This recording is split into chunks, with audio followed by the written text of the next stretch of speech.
All right, so I just attended a session on minimizing plug loads and strategies to reduce plug loads in buildings.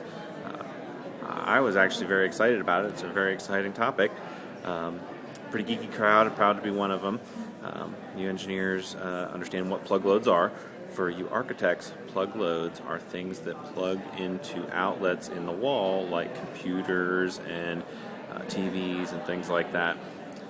I'm just kidding, there aren't any architects watching this YouTube session, I'm sure.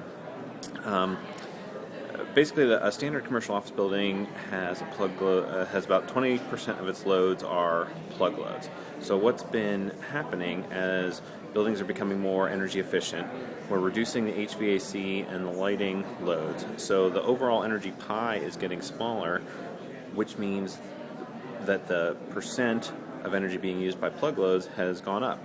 In an energy efficient building, the plug loads can be as much as 50 or 60% of the total building load, and there was a lot of data presented that showed that. In addition to that, plug loads in buildings are typically going up 2 to 5% every year as spaces get more dense and more computers and equipment gets installed. So what do we do about that? Basically, they said, we don't know. There's a lot of energy being used, but we're not sure what to do about it.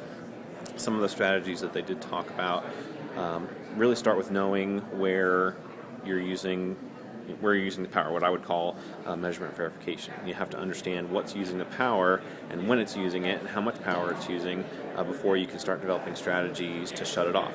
And that's really the strategy, is to shut it off. When the stuff's not on or when it's not being used, you need to shut it off. And that means totally disconnecting the power so you avoid those what they call vampire loads. And there's some ways to do that through certainly changing the way people use buildings, but technology such as smart power strips that automatically turn equipment off. Certainly you want to select the most efficient equipment, Energy Star rated equipment that's out there and available in the first place. Consolidate IT servers where you can so you're not having multiple independent servers. But ultimately it comes to just figuring out how to turn stuff off and then turn it off. Good session.